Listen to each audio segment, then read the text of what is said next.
This is a review of the MAHDI ROM. I've used it before in the past. Thought I'd go back and do it again and do a review on it. I was using the 28th build, the January 28th build. I have since updated the January 30th build, which I downloaded said the 31st, but looking here it says 30th, so it's probably just a date thing. Dr. 87 uses Houston's kernel from AOSPA from Paranoid Android with this ROM. It is Android 4.4.2 KitKat.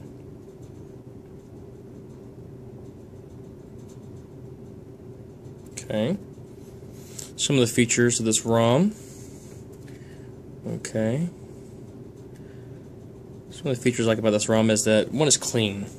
It's very clean. Your customizations aren't hanging out in different locations throughout your settings. They're all right here. And that makes it very nice, very easy for somebody to pick up this ROM and actually just start using it and learning it. I did go over, like I said, I went through this real quick and showed you just the different settings that you can change.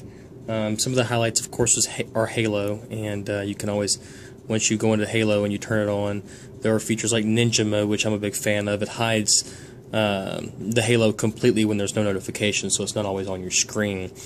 It's like a clean look like myself. Once you've enabled Halo in the settings, you just simply tap there, and there's your Hello. This is Halo introduction. Let it do its thing there. Other things I like, obviously you see I'm using immersive mode. You can set that up if you go back over here. Power menu.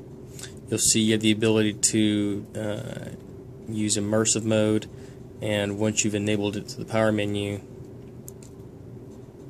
you'll see it takes and it hides the status bar and the buttons on the bottom, the navigation bar.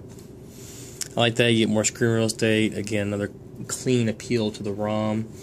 Lock screen targets, obviously. A lot of people are a fan of lock screen targets. You can set your slider targets, and you have 8 of them you can select up. I haven't gotten big into that. Quiet hours.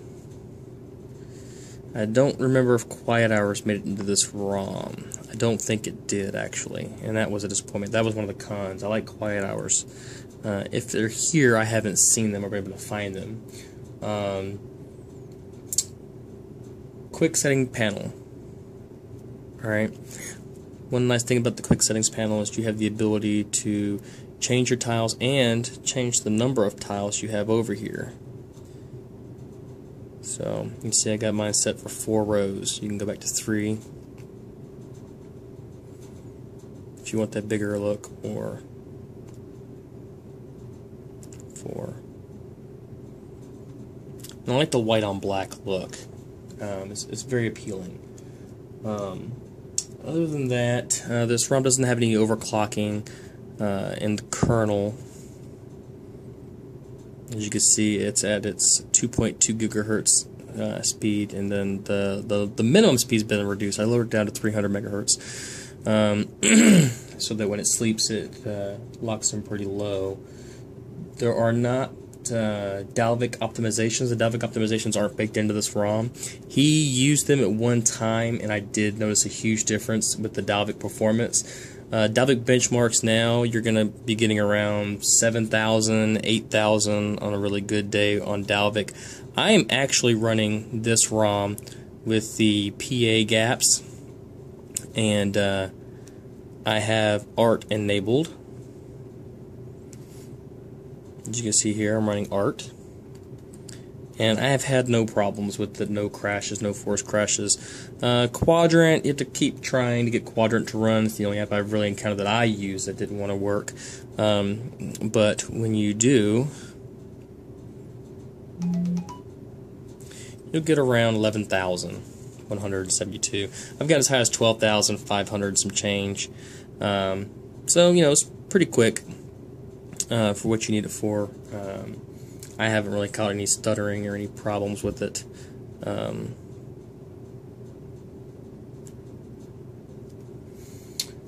I do have my DPI changed. I use Textroider. I've mentioned this before in other videos. Set the DPI, change it to 360. It's just my preference. It's easy. When you flash this ROM, you do need to flash Super SU and then flash the patch for your version, your phone variant. Then flash a Super User as well after you flash your gaps. Another thing I use on this phone is screen off and lock. Allows me to just, instead of having to double tap, I can just sweep up from the bottom. And one thing to remember too when you're using Art is that you cannot use the exposed. You can't use exposed installer if you're going to use Art. It'll automatically take you back to Dalvik. Big props to Dr. 87. This is a very smooth ROM. In the past, I have had some forced crashes. This particular build has been pretty smooth. I haven't had any issues, not even on the first boot. I did let it sit for a good 10 minutes, and definitely impressed. Battery life, I lose about 10% for every hour the screen is on. Standby wise, I can unplug this at midnight, and when my alarm goes up at 5 o'clock in the morning, it'll still be at 100%, and that's pretty impressive. So again, I think that has to do with Houston's kernel, another excellent developer, and I'll have to definitely go back to his ROM and give it a chance to put it on videos. Paranoid Android, he's been making strides, and his was one of the first non-stock ROMs that I ran that I enjoyed. So hopefully I'll get a chance to go back and do a video for his ROM as well. If you have any questions or any features you want to see, please let me know. This is the D800, so this is the AT&T LG G2 variant, and I did install this using twerp. Other than that, it was a clean install. I did dirty flash the update over the 28th build. Thanks.